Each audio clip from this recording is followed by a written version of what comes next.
देवा तुम्ही इथं आमच्या गावात आलं तसंच बाकीचे ना वेगवेगळ्या ठिकाणी गेले असंच नवं होय होय होय मग ते जोपर्यंत आपल्या स्थानावर गावात पोहोचत नाही तोपर्यंत उपवास ठरविले आहे.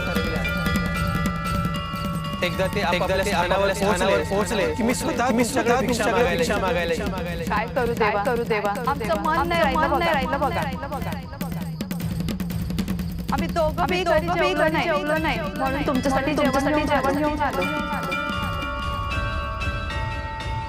माझ्यासाठी तुम्ही उपवास करू नका. तुम्ही कष्ट करणारे आहात, शेतात राबणारे आहात. तुम्ही घरी गेल्यानंतर अन्न घ्या. मी तुम्हाला सांगतो की मी स्वतः माझी काळजी करू नका. ठीक आहे देवा